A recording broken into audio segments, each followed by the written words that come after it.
Olá, galera do Cine Marcão. Bom dia, boa tarde ou boa noite. Espero que vocês estejam bem.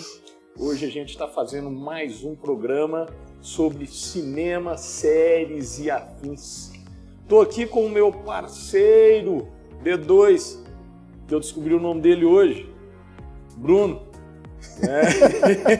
A vida inteira chamei de P2, velho. Né? 20 anos já, né? 20 anos e estamos aí. Estou aqui no Café Doce, choperia é aquele de cima, tá? Se você vier em Araxá, quiser saber onde que é, e você que é de Araxá e quiser saber onde que é o Café Doce, a choperia aqui em cima, na parte de cima da avenida, perto do ex-Mr. Chopp, tá?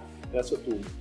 E hoje a gente vai falar de uma das coisas mais legais e mais interessantes, ao meu ver, que é cultura japonesa. Especificamente, nós vamos conversar sobre os famosos anime, né? Quero até te perguntar, né? Por que anime, né?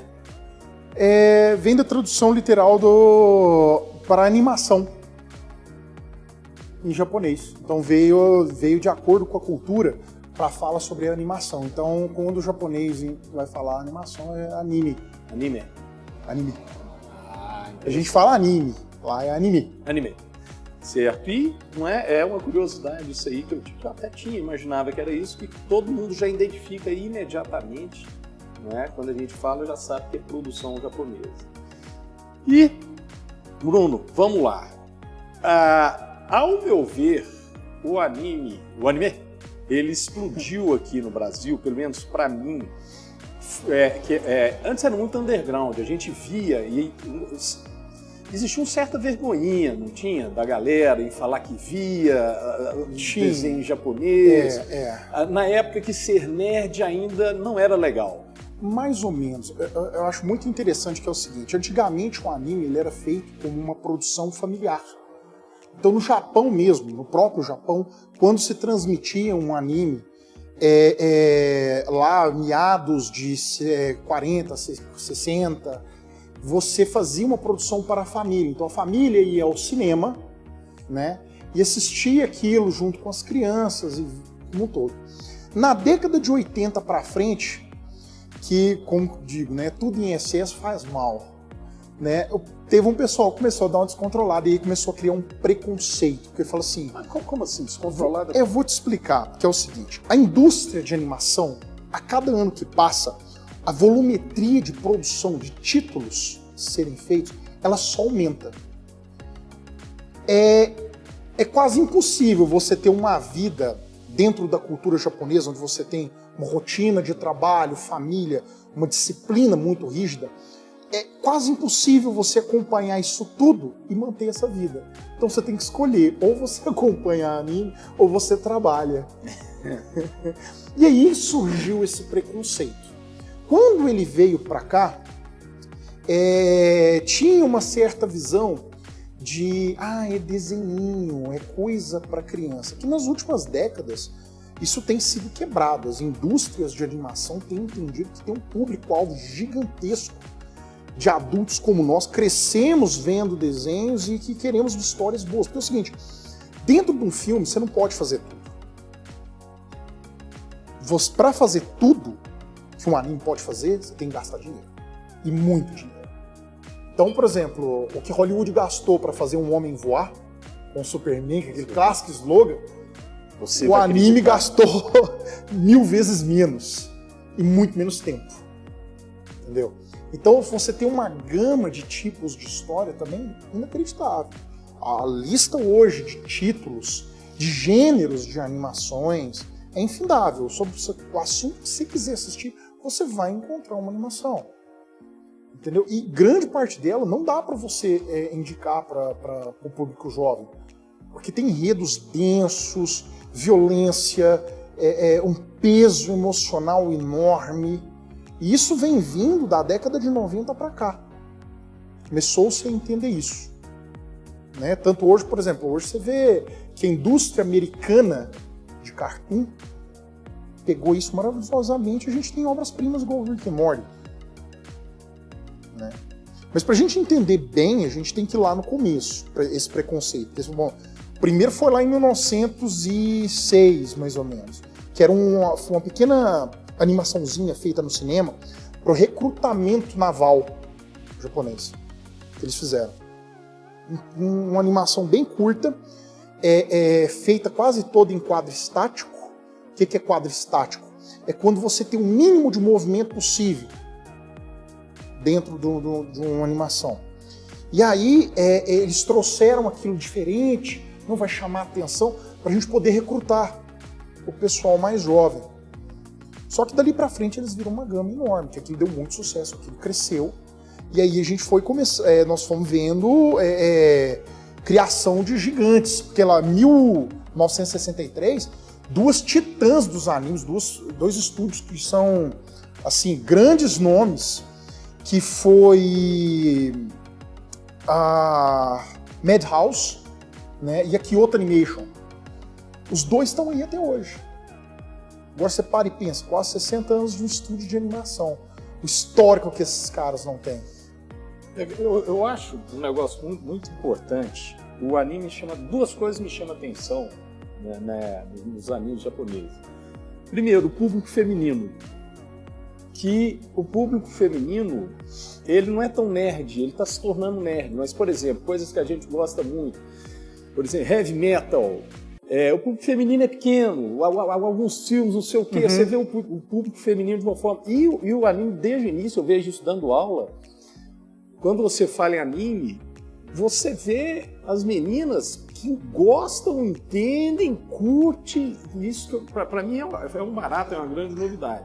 E outra coisa, né, já te passo a palavra. O que você falou, eu acho que eles entendem que existe uma pessoa inteligente do outro lado. Não é igual as produções, muita produção de hoje, que te trata como um imbecil. Tá? Que os roteiros hoje... que os roteiros hoje são lacradores, são bobinhos, tem agenda política por trás, eu não vou nem entrar nessa questão. O anime é diferente, ele te trata como um ser inteligente, isso eu acho legal. Eu acho que eles conseguiram casar uma coisa, Marcão, muito genial. Na década de 90 eles começaram a entender essa questão do público feminino. E aí começou a nascer títulos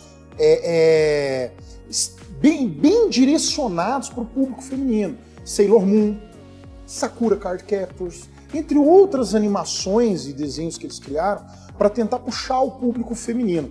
E tem uma outra coisa que você falou da agenda que eu acho muito interessante do público japonês.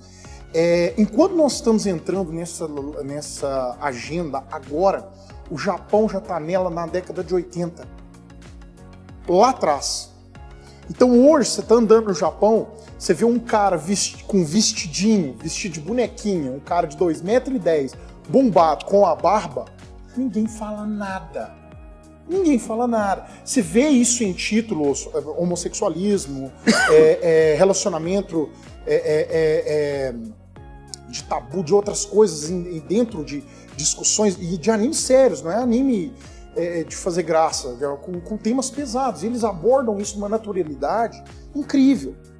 Incrível. Que ele tem um senso assim, você é o que você quiser, desde que você não me atrapalhe. Justo. Eu acho isso genial. É justo. Eu acho isso genial. Você faz o que você quiser. De toda forma de não amor, né? Não, eu falo nem só com relação a isso, não. Eu falo com relação a tudo. Você pode tudo, desde que o seu tudo não afete a minha vida.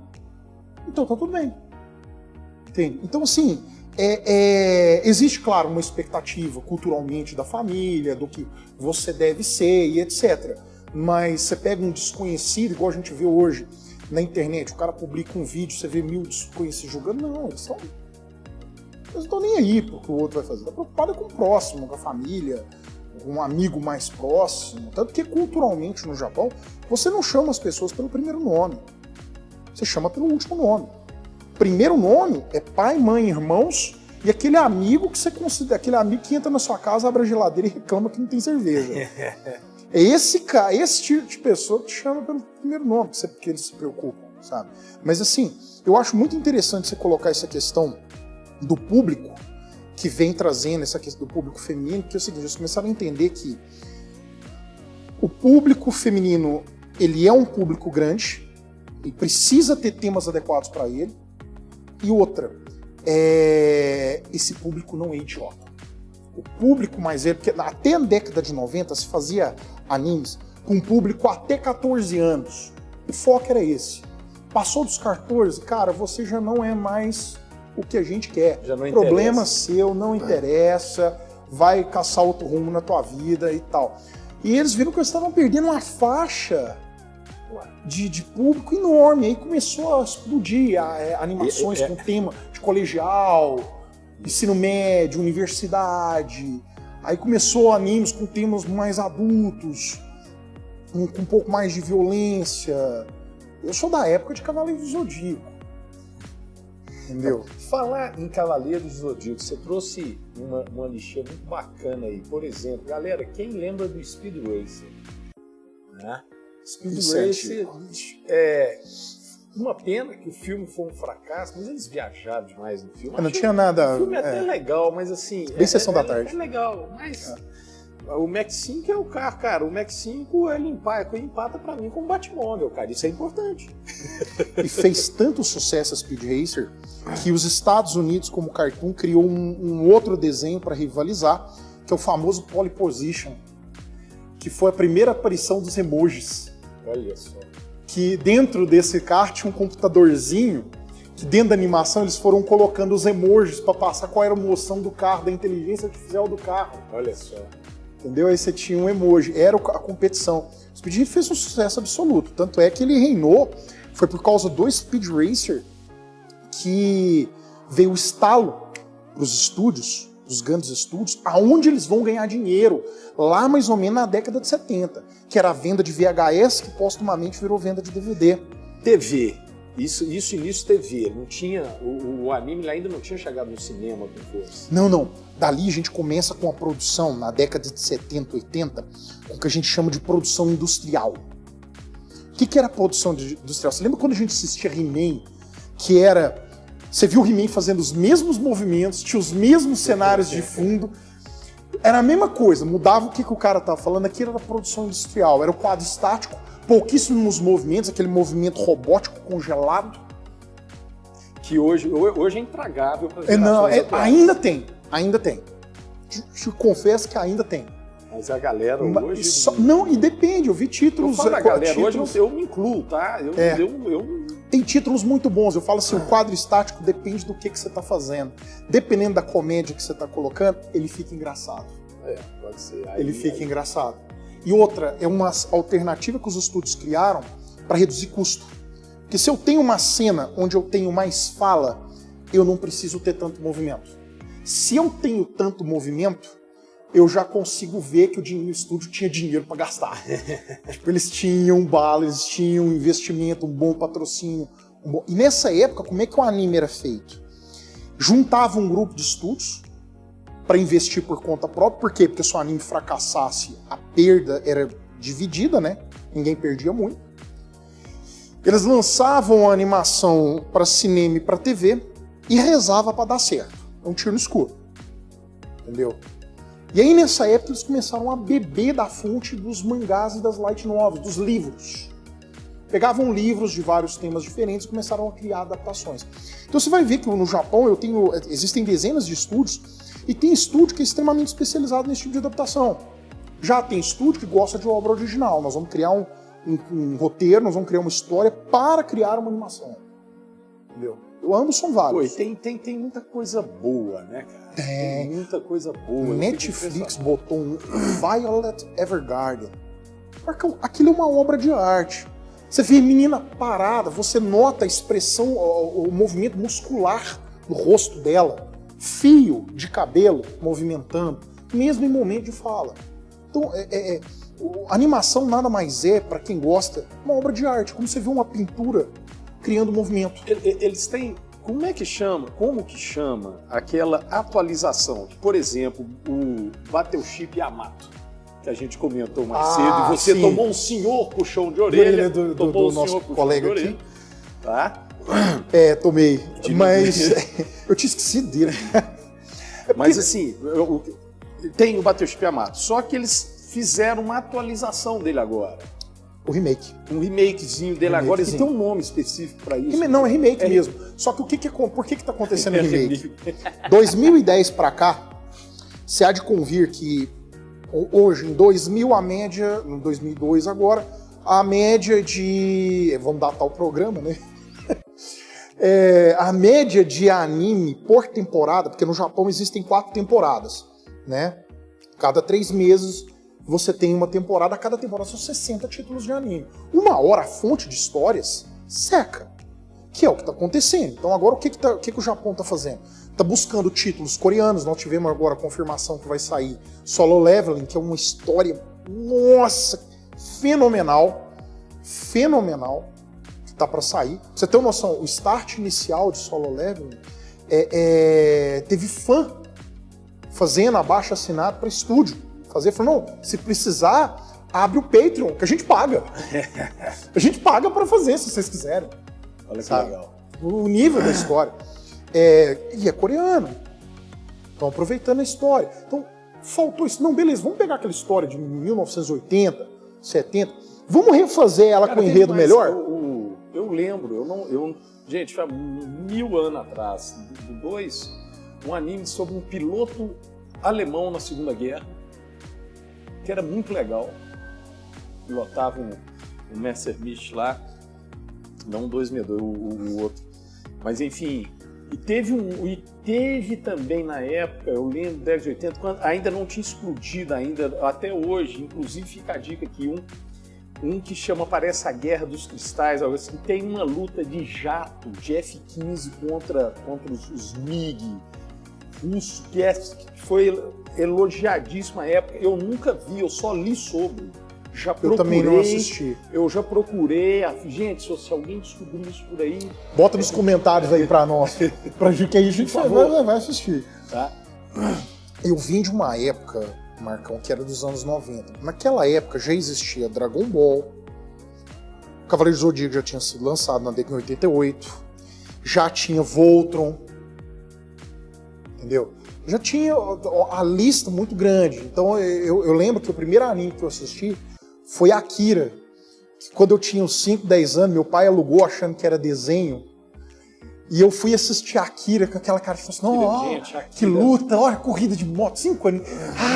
De repente começa a ter carnificina, bomba. Aí eu falei, eu quero mais. Isso não é igual o He-Man fazendo aquele rolamento tosco. Sabe? E aí eu comecei a ir atrás. Então eu acompanhei Yu Yu Hakusho, Samurai X, Samurai Warriors, Samurai Champloo, que veio um pouco depois. E estão fazendo bobagem enquanto traz pro live action, né? Eu não vou nem comentar sobre Death Note. Death Note foi pra chorar. Quem assistiu o filme, me desculpe, você está errado. Vai pro lugar certo, vai ver um anime, uma obra, um roteiro inacreditavelmente bom, brilhante, inteligentíssimo. Eu gosto de brincar falando assim, se você assistiu Death Note, quando você termina de ver os 52 episódios, são 52 episódios de 20 minutos, você fecha, desliga a TV, levanta e acredita que você consegue dominar o mundo em uma semana. Sabe? Você fala, cara, é genial. É genial, o nível de estratégia. Eu não terminei de ver ainda não. Tô vendo, é coisa demais. Eu vejo coisa demais. É muito bom. A gente estava conversando justamente sobre isso. Os números são muito grandes. Bleach. E nós vamos entrar nos anos 2000. Bleach, um aluno meu uma vez, mas como você gosta, eu vou gravar. Ele gravou. Eu ganhei do aluno. Eu não lembro o nome dele aqui agora, faz um bom tempo. Isso ele deu em CD ainda. Aí era 3 mil capítulos. E por aí vai. A hora que eu vi, eu falei, uau. A coisa tem que ser boa pra ter tanta coisa, apesar de que vai criando filho. Mas chegou. Mas antes de entrar mais ou menos nos anos 2000, eu vou fazer só um puxadinho, rapidinho, sobre Cowboy Bebop. Cowboy Bebop é sensacional. Cowboy Bebop foi o live action o pessoal não gostou muito, eu achei que a caracterização ficou... Achei até que a caracterização ficou legal. A caracterização me convenceu. Ficou super legal. O problema, como sempre, é o tal do roteiro. Os caras não conseguiram adaptar. Os caras começaram a pôr uns dramas que não existiam. O Cowboy Bebop, ele trouxe uma coisa pro mundo dos animes que até então era passado batido, que é a trilha sonora. Um diretor... Seatbelts. Hoje... The Seatbelt. É uma bandinha japonesa de jazz. Maravilhoso. Não. E, hoje eu escolho que os animes, que é possível você acompanhar tudo que eu vou assistir, de acordo com o nome do diretor. Eu olho o diretor que sabe usar uma boa trilha sonora. Que é como você assistir aquela cena do Exorcista, com a menina batendo cabeça e você colocar Don't Break In My Heart no fundo. Sabe? Você quebra o clima. Então tem diretor que não sabe. Cowboy Bebop colocou uma trilha sonora tão boa, que encaixou tão bem na história, que dali pra frente a preocupação com trilha sonora estourou. Foi a primeira vez que eu vi na legenda dar uma explicação pra piada. Foi no Cowboy Bebop. Sabe por quê? Porque dali pra alguém frente... fazia uma piada lá, vinha explicando na legenda do fã ali, né? Dali pra frente o anime ganhou o mundo. Ele ganhou o mundo. Então você tinha gente no mundo inteiro assistindo. Então tinha certos pontos culturais que ou você fazia uma legenda explicando ou o cara não entender. Te dou um exemplo. Eu acho que chama Hakuko no Golden. Alguma coisa assim, eu não lembro o nome. Eu assisti um anime mais ou menos uns 20 anos atrás, 10 anos atrás, alguma coisa assim, que era um anime de sátira de animes. Se você não tivesse assistido pelo menos uns 30 animes, você não ia entender nada. É o que vem no cinema, todo mundo ainda é muito louco. Blá, blá, isso aqui ele tá zoando com anime tal, zoando com... Senão o povo ficava perdido. Senão você fica... Exatamente. Então, tipo, essa preocupação quando entrou no ano 2000 virou um boom. Porque o ano 2000 foi uma revolução. Por quê? Começou a se entender que não se aceitava mais quadro estático. Se você fosse fazer uma produção a nível industrial, daquele jeito não se engolia mais. Mesmo cenário de fundo, mesma movimentação, não se engole mais. Então dali pra frente, o nível modificou. Então, quero detalhes, eu quero lutas bem coreografadas, eu quero falas inteligentes, diálogos inteligentes, desenvolvimento de personagem. O grande estouro principal é o enredo. O enredo teve uma modificação assim enorme. Se um personagem morre no anime, ele vai ficar morto. Você pode sentar no meio-fio, chorar, brigar, espernear, ele vai ficar morto. Que não inventaram multiverso no anime. E tem! Pior que tem, nossa, tem muito anime deve com ser multiverso. Mais inteligente que o da Marvel, né? Nossa, muito mais inteligente. Anda perdendo quem? Você lembra, Takashi, qual que era aquele que a gente assistiu? Que o rapaz, o grupo ia pulando de universo a universo?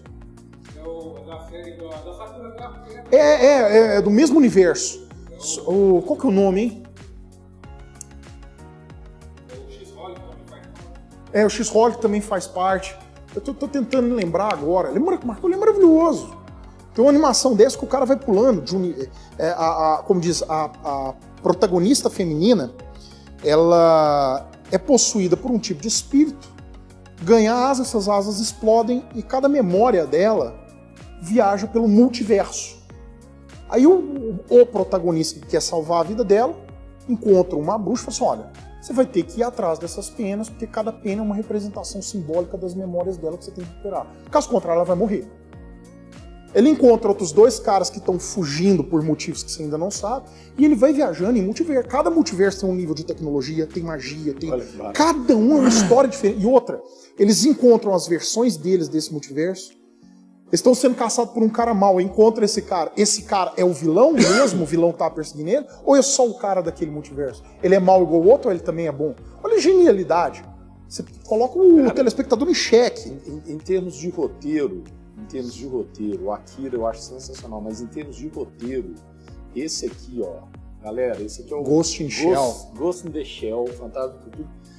Tem Muito muitos, bom. tá? Tem muitos. Esse é o específico de 1995. Original. É uma das coisas mais impressionantes que eu já vi na minha vida, o roteiro. O roteiro é maravilhoso, o roteiro é de uma inteligência. E ele não é um anime feito pra uma criança. fineza, é sensacional, é de babar. Você termina de ver, você fala, como assim? O que eu acabei de ver? Tá? Fica a dica, esse anime é sensacional. Aí o universo expandiu e tal. Não, aí, né? O dinheiro entra, a coisa expande. O dinheiro entra, vai expande. É igual, vou dar um exemplo no Naruto. Quando o Naruto começou, ninguém viu Naruto. O começo do Naruto no Brasil. Não acompanhou, não veio pra nós. A gente foi ver quando o Naruto começou o boom da internet, já tinha o quê? Umas 5 temporadas, 4 temporadas, já rodando no Japão, já estourando. As primeiras temporadas, a trilha sonora, é um espetáculo. Um espetáculo. Você assiste uma luta, tem lutas que você assiste, você para, trava, caralho, muito Savamur, bem. lembra do Savamur? Ficava treinando debaixo de uma cachoeira. Não, isso é o que mais tem anime. O cara treinando embaixo de uma cachoeira. Nunca vi os caras gostar de treinar debaixo de uma cachoeira, cara. Eu lembro do Savamur, do Tem lutador demais. de chute box. E no Yasha, Violento pra caramba. Fullmetal Alchemist. Fullmetal Alchemist é legal Pra você que é novo, você não viu muita coisa, tá vendo o que tá agora, procura esses títulos mais antigos. Fullmetal Alchemist, o primeiro. Fullmetal Alchemist, o primeiro. Depois você assiste o Brotherhood, hoje que é você a acha, adaptação. A maioria, hoje Netflix tá bom de ver. Tem. Hoje nós temos um stream exclusivo, que é a Crunchyroll, exclusivo pra anime. O que mudou de lá pra cá, Marcão, que é o que vem em 2010, que é o seguinte. Antigamente, como é que fazia dinheiro? Produzia um anime, venda de Blu-ray e DVD. Então o que definia se aquela animação teria uma próxima temporada, se aquele título teria uma continuidade, era a volumetria de vendas de mangá, anime e DVD. Mangá, VHS, DVD, esse tipo de coisa, né? Os produtos agregados, vender boneco. Hoje, acabou, porque ninguém está comprando mais Blu-ray e DVD, a venda é minúscula. Por quê? O grande título está nos streams. Só que o que está acontecendo? Os streams, eles têm que ter novidade rodando. Então antes, quando as grandes companhias, os grandes estúdios juntavam para fazer, agora eles não precisam disso mais. Chega a Netflix e fala assim, eu quero um anime, toma dinheiro. E é um cenário trabalhista muito delicado. É muito delicado. Por quê? O staff do estúdio em si é pequeno. De todos os estúdios é muito pequeno. A grande volumetria de funcionários são freelancers. É o cara que você contrata por projeto. Então, a grande chave para um bom anime é o diretor. Se o diretor conhece bons animadores e o estúdio sabe trabalhar bem com os prazos, você tem obras de arte fantásticas. Assim, animes que você olha a fotografia e fala assim, cara, isso aqui bate muito filme por aí, muito. Genial. Sabe? Só que eu mordi que eu falei assim, você sabe ao que um anime veio na hora que você vê o trailer dele. Se ele tiver um monte de cena estática, nego só com conversinha, você fala assim, ou os animadores são ruins, ou o estúdio não soube programar o tempo. O que acontece? O estúdio terminar de produzir um anime, fechar o anime, 2 dias antes da exibição. Que loucura. É comum hoje em dia, você pega uma temporada, chama isso de split core. O que é o split core? Você pega uma temporada e quebra ela no meio. Você lança ela no primeiro trimestre, os primeiros 3 meses, né? Vamos supor, janeiro, fevereiro e março. Para por mais 3 meses e depois você volta continuando para finalizar aquela temporada. Por quê? Para o estúdio ter tempo de animar. Porque como é que você anima, Marcão? O primeiro passo é feito um storyboard, igual em filme. O cara pega e faz um quadrinho. Isso aqui, essa cena é essa, depois é essa aqui, e vai criando. Aí cai na mão do animador. Esse storyboard já tem uma coisa que em 2000 mudou muito, que é o design de personagens. Na década de 80, era um olho desse tamanho, um narizinho minúsculo com uma boquinha, que mal mexia. Mudou tudo. Tem um nariz, uma boca mais expressiva, então os olhos continuaram grandes. Mas, aí desse design de personagem, o cara vai animar, ele pega esses 2 quadros e vai fazendo desenhos, sequenciando a movimentação, conectando um quadro ao outro. Então, como é que é uma animação fluida? É de acordo com o número de desenhos que ele faz entre um quadro dos storyboards e o outro. Então isso define cada frame. Frame é o quê? 1/100, 1/1000 de segundo? Tem dezenas de desenhos de um ponto a outro. E aí esses freelancers que fazem esse ponto. Fazem essa conexão. E vamos voltando, sabe? Porque eu estou batendo o olho ali, vendo. Vou te apertar agora. Qual que faz mais sucesso? Cavaleiros do Zodíaco, Naruto, Narutinho, Naruto é mais. Então, essa é uma pergunta delicada, porque depende da geração que nós alguém estamos. aí vai querer matar a gente aqui. Não, mas tem uma saída pragmática. Existe uma saída diplomática para tal pergunta. Depende da geração que você pergunta. A geração de 2000, a galera que está com 20 e poucos anos, eles não viveram o que a gente viveu com Cavaleiros do Zodíaco. Então, por mais que eles assistam, eu tenho um afilhado que está com 7, 8 anos, amou Cavaleiros do Zodíaco. Ele amou. Assistiu One Piece, ele pegou One Piece e foi indo, como diz, assistiu 3 mil episódios. Amor. Só que o que acontece? Eles não têm aquela emoção que nós tivemos na época. Da mesma forma que nós não vivemos a emoção que eles viveram ao assistir Naruto aqui. Então depende da geração.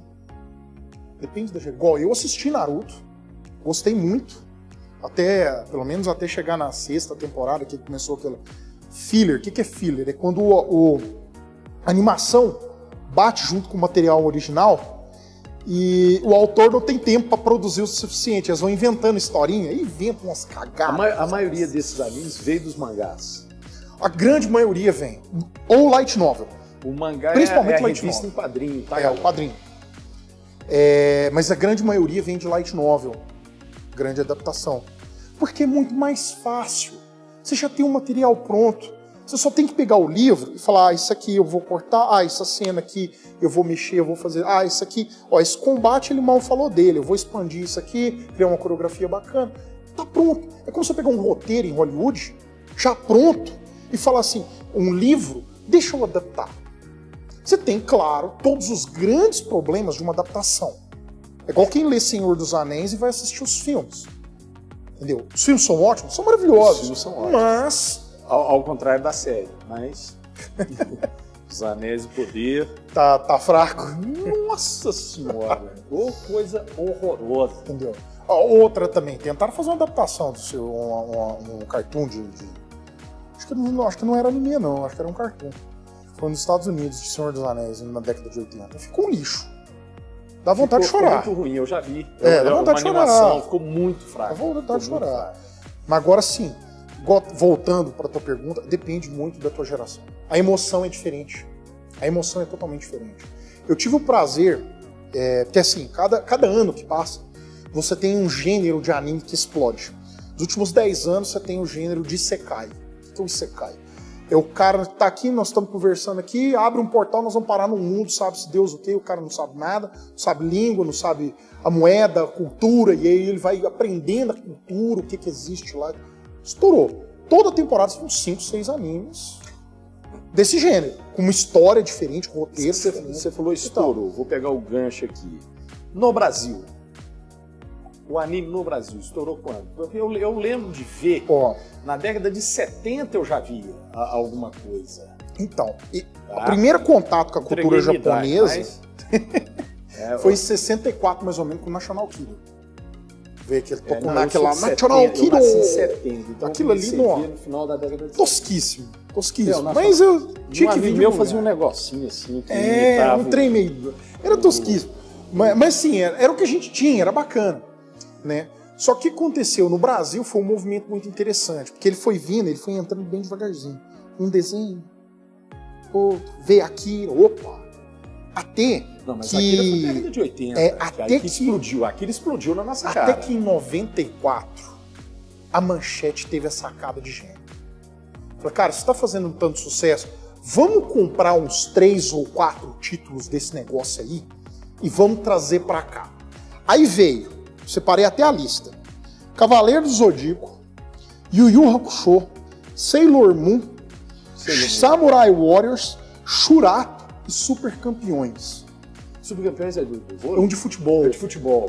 De futebol. Tem um de vôlei que a turma gosta bem também. Fez tanto sucesso que a Manchete teve um momento Cavaleiro de exibição de Cavaleiro do Zodíaco que ela bateu a Globo. Bateu a Globo. Olha só. No Ibope. Isso era inédito. E a Globo não se rendeu aí é que tá. Na hora que a corda aperta, né? Na hora que como diz, o Ibope grita, o povo pula. O que aconteceu? Na sequência, a Bandeirantes e o SBT reagiram. Porque falou, peraí, eles conseguiram bater os nossos rivais lá, não, vamos atrás. Aí o SBT puxou Astro Boy, que Astro Boy é lá de 40, puxou uma adaptação, Dragon Boy, Dragon Quest, Sábado, o famoso sábado animado do SBT. Se você tem mais de 30 anos, você sabe do que eu estou falando. Não tente negar. Você sabe do que eu estou falando. Sábado animado. Quando a gente era moleque, era aquilo ali. Então passava isso tudo. Dragon Ball, cara. O Dragon Quest era o famoso Fly. Um guerreirinho que tal, que era a adaptação nord de Dungeons & Dragons. Era Dragon Quest. Lá. Na hora que isso começou, a Globo pegou e deu... Opa! Acho que tá na hora da TV Globinho dar um pulo, né? Aí a Record também acordou, falou, a Record, o que a Record fez? Puxou Dragon Ball Z, puxou Pokémon. Pokémon naquela época foi uma explosão. Eu já estava um pouco mais velho quando o Pokémon saiu. Pokémon é pra galerinha mais nova. Pokémon estava focado com um público de 5 a 17 anos. O enredo era mais infantilizado, mas a ideia de você ter uma evolução, né? O que é, o que vai... Aquilo que ele girou deu uma explosão muito grande no público novo. E aí a Record começou a bater também. A Globo falou, não, agora não dá. Manchete é uma coisa. Agora SBT e Record junto com o Bandeira, não, parou. Parei de brincar, não gostei não. Vamos brincar também. Aí a Globo começou a entrar na jogada e começou a comprar animes para poder exibir. O que não durou muito tempo, né? Eu acho que foi uma perda. A Globo chegou a comprar anime, o outro não comprar e não passou? Teve história sim. A Globo comprou Samurai X. Mas qual foi o grande problema quando a Rede Globo entrou na jogada? A censura. A censura.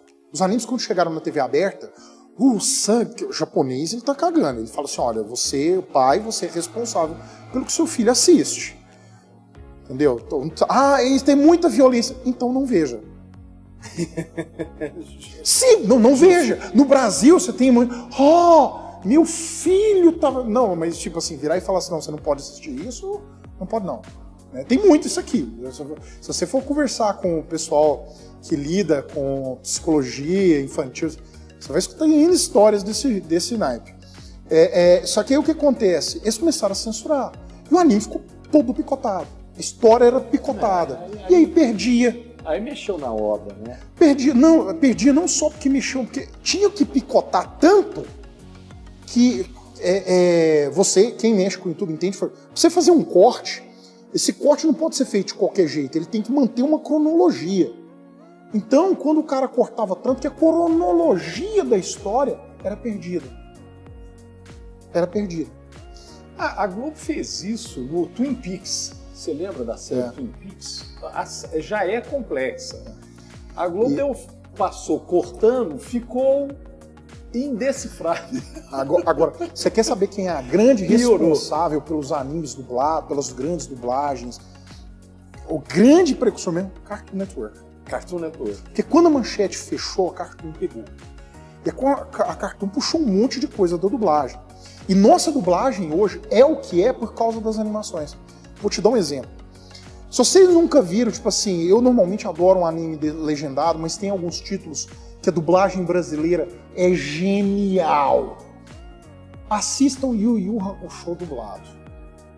Cara, o que os caras fizeram? Pegaram o roteiro, leram aquilo e falaram, cara, isso não encaixa. Não é nossa cultura, não vai bater. Ligaram pro estúdio, já falou, olha, a gente pode adaptar? E os caras deram carta branca. E brasileiro com carta branca ele descontrola. Então você tem trecho, por exemplo, tem um trecho de Yu Yu Hakusho que eu nunca mais esqueci. No idioma original, ele falando assim, Yusuke Urameshi chegou, desculpe por fazê-los esperar. Dublagem. Yusuke Urameshi tá na área, se derrubar é pênalti, tá achando que é fraco, moleque? Então a dublagem foi dando umas tiradinhas. Então, por exemplo, um personagem bêbado. Aí o cara falava assim... dublagem brasileira é boa em filmes também. Eu não gosto de filme dublado, de filme legendado, prefiro na língua original e tal. Mas a dublagem brasileira em filmes também, gente, geralmente... Eu admiro a dublagem brasileira. Principalmente em animações, em filmes e tal. Quando eles têm carta branca para adaptar. Os estúdios de dublagem brasileira, você tem Guilherme Briggs. Cara, aquele cara é um titã. na dublagem. Sabe? Não só pela capacidade de dublar, mas a adaptação do texto que o cara faz. Por exemplo, você pode pegar outros desenhos, por exemplo, A Nova Onda do Imperador. Celton Mello dublando, Humberto Martins, A turma, né? Breta Severo. Cara, eles deram carta branca. Aquilo foi genial. Entendeu? Tanto é que tem meme, você vê aquele cara fazendo aquele meme do brasileiro assim. Vem de lá, por causa do meme dessa adaptação. Cara, é muito bom. É muito bom. Eu trouxe algumas coisas aqui também sobre algumas evoluções dos traços de animação fluida para hoje. Que é assim, a animação começou a ser feita mais ou menos em 1900, ali entre 40 e 20, que foi o desenvolvimento da primeira câmera, que você não tinha mais a manivela, ela era motorizada. Assim. Então, quando ela começou esse tipo de câmera, você podia pegar aquele desenho, encaixar ele num quadro de plástico transparente e fazendo a movimentação. Que o cara puxava e fazia a movimentação para captar movimento da câmera. E o que acontece? Com o tempo, isso foi ficando mais fácil, entrou naquela fabricação industrial que eu já falei para vocês, só que na hora que chegou nos anos 90, entrou o computador. Na hora que entrou o computador... CGI. Não. CGI não. CGI vai entrar pra gente mais pra frente, que vira uma briga que ela tá até hoje. Que nós vamos entrar nesse tópico, que é uma discussão que vai ter gente pulando dessa altura. Caguei. O que acontece? O computador, ela faz esse movimento de quadro. Você lembra que você pega a folhinha, igual você desenhar no caderno, você vai ver o movimento. Isso no computador isso ficou mais fluido, ficou mais fácil de você criar quadros. Então a coisa começou a modernizar. Por quê? Por que era industrial naquela época da década de 80? Cara, era feito na mão. Haja cara para ficar desenhando quadro por quadro, tudo bonitinho, fotografando e botando. Não dá. É impossível. Só que a coisa foi evoluindo. Então, tipo assim, igual eu expliquei, a animação era feita, era o storyboard, o detalhamento do desenho, que era o cara pegava o storyboard e fazia o detalhe, e aí fazia a animação, que era o movimento, e depois tudo era passado para papel transparente. Só que acontece, nos anos 2000 para frente, entrou o 3D. A animação tridimensional. Que Marcão foi uma merda. Mas daquelas assim, você olhar e falar, meu Deus, cara, o que fizeram? Eu não curto 3D, não. Não, mas eu vou dizer o porquê. A indústria não estava preparada para usar. Vou te falar o nome de um grande anime, fez um baita sucesso. Berserker. Animão, aquilo lá. Nossa, não bota aquilo lá para uma criança com menos de 16 anos, que vai ter com a boca acordando de madrugada. Aquilo ali é tenso. Ali é tenso. Entendeu? Só que acontece, fizeram um remake. Agora, há poucos anos, acho que foi em 2018, 2019. Fizeram o remake? Fizeram 3D. Não. Foi pra chorar. Aí alguns estúdios começaram a dar uma sacada. Falaram assim, opa, eu não estou fazendo um anime, nós ainda não estamos pronto para o personagem. Mas se eu começar a colocar esse efeito 3D na fotografia, no pano de fundo, começar a utilizar isso, o 3D em conjunto com o 2D, que a gente já tem em alta qualidade, o resultado, Marcão, é de cair o queixo. Tem um anime, se eu não me engano, na Netflix, que chama, acho que Thursday. Ele é um draminha. Tem um Arcane, você já viu? O Arcane foi feito da mesma forma. O Arcane é muito bom, cara. É maravilhoso, só que o Arcane é um cartoon. É americano. Ele é um cartoon, ele é americano. Cara, é muito bom. É muito bom. É uma computação gráfica americana, já não entra de lá. Porque a diferença de cartoon e de anime é só onde é feito, Marcão. É onde é feito. Tá? A técnica em si é mesmo, porque o Japão bebe na fonte dos Estados Unidos, os Estados Unidos bebem na fonte japonesa, e a indústria vai se adaptando. Entendeu? Por exemplo, nós tivemos Avatar, a Lenda de Aang, foi um sucesso absoluto. nos anos 2000. O Wayne foi legal, depois a história... Todo o processo de produção, tecnologicamente falando, foi puxado do Japão. O Nickelodeon já estava puxando muita coisa para poder se adaptar. Então, assim, nós tivemos uma evolução, Marcão, inacreditável. O problema do 3D é usar, não usar, quando usar. Nós estamos prontos para ter um absoluto em 3D? Não estamos. O cinema hoje, você vê uma criticidade muito grande. A gente vê o Jurassic Park 1, a gente quase virou um Mortal Central. Né? Babando. Aquele tiranossauro correndo, e aquela coisa, eu falo assim, cara, como? Entendeu? Aí você pega, por exemplo, o CGI de She-Hulk e você vai ver a crítica do pessoal falando dos trailers e daquela coisa. É horroroso em tudo, né? Roteiro horroroso. Enfim. Não percam o seu tempo. Horroroso. Tá. Então o 3D levanta esse bate-boca até hoje. E não importa qual estúdio a gente falar e tal, porque hoje, tipo assim, alguns estúdios estão começando a entender isso aí. A entender. Por exemplo, hoje tem um anime, eu gosto muito. É um Isekai também, chama Tatenoyusha. Ele é muito denso. Muito denso. Nos primeiros episódios, você tem um protagonista sendo acusado de estupro. Você tem uma ideia do nível de tensão. Nem sei se pode falar isso no YouTube, mas fala. Qualquer coisa, se não puder, corta aí, tá, Caixa? Você bota um pi aí na fala. O cara sendo acusado de estupro. Numa animação. E é tensíssimo. Porque até ele provar que ele é inocente e tal, aquela coisa toda, aí você vai descobrindo, desvendando por que fizeram aquilo com ele, o que está acontecendo. Só que nas últimas temporadas, vamos botar 3D.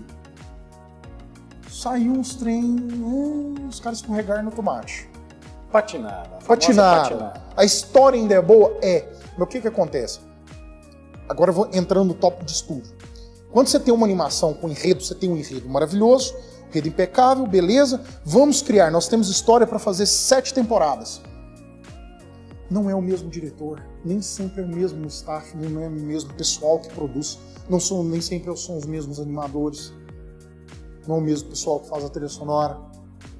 Aí muda tudo. Muda tudo. Não é o mesmo cara que faz o design. P2, nós estamos na reta final nossa aqui. Eu vi que você trouxe os principais estúdios.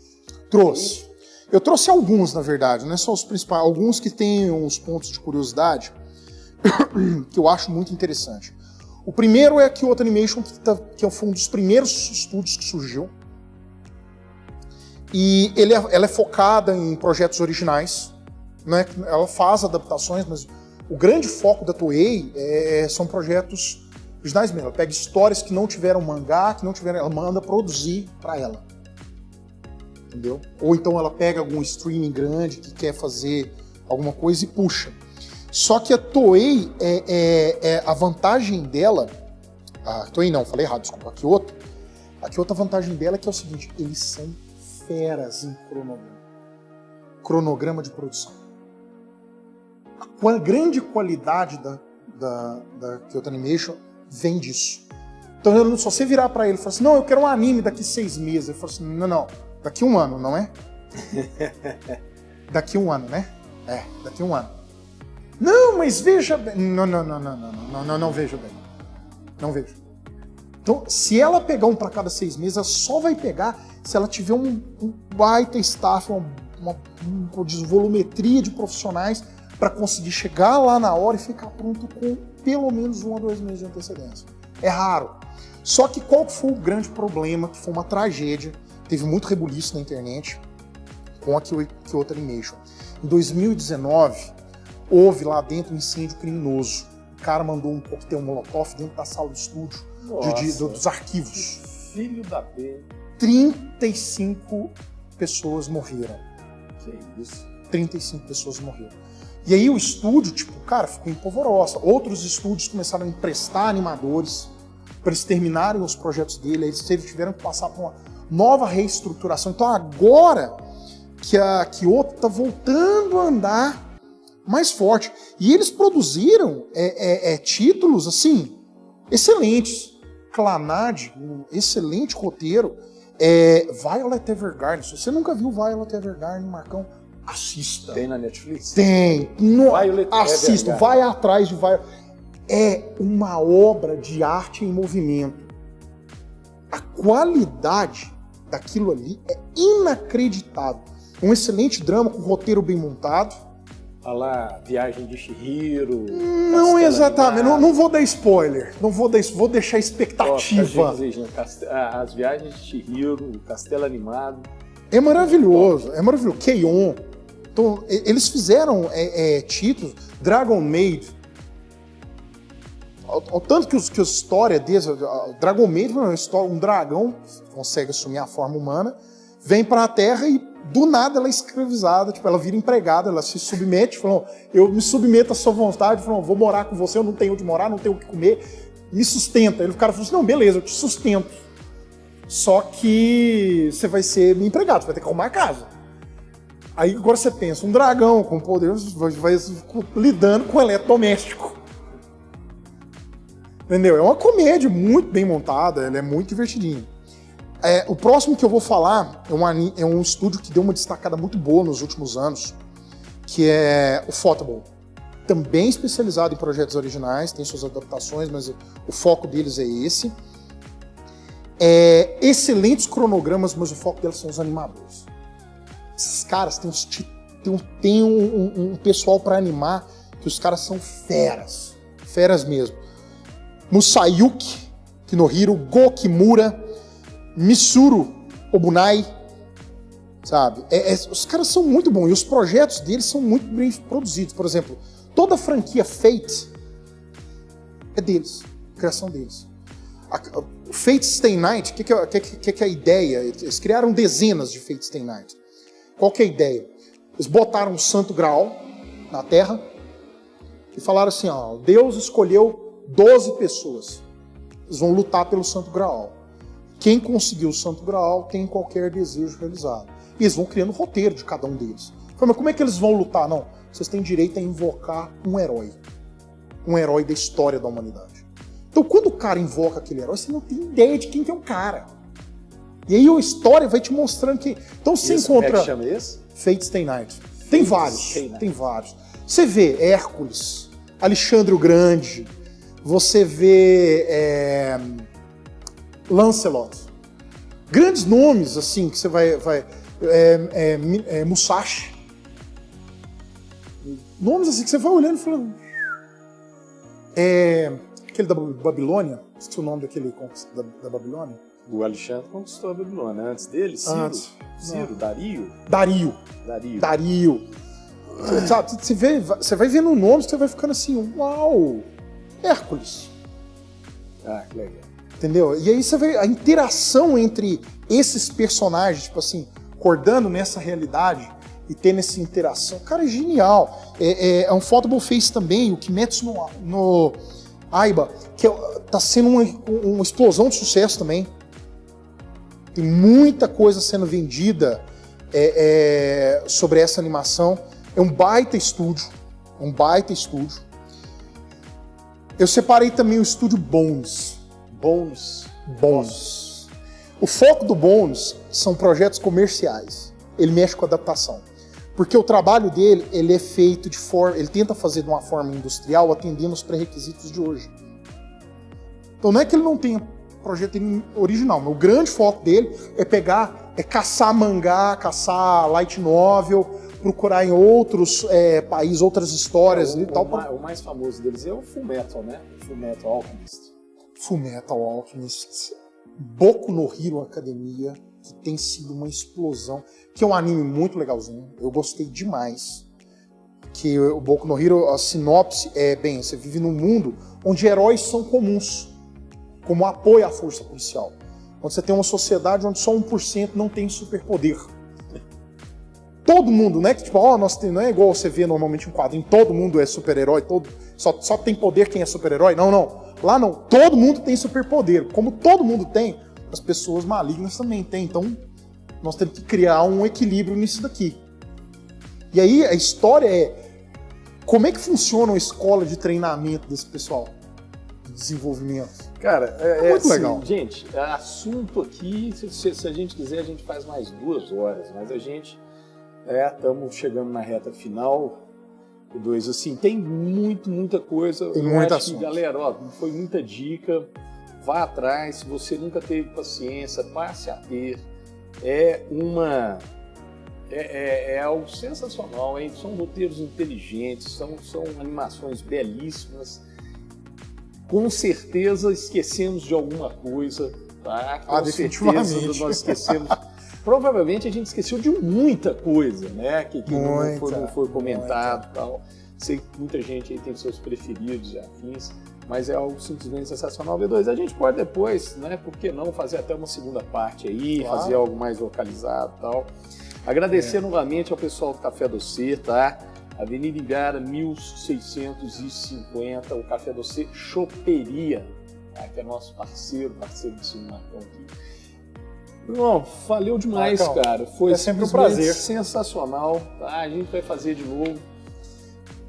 Mas fico tchau aqui. Se cuidem, por favor, tá bom? Valeu, turma. Tchauzão.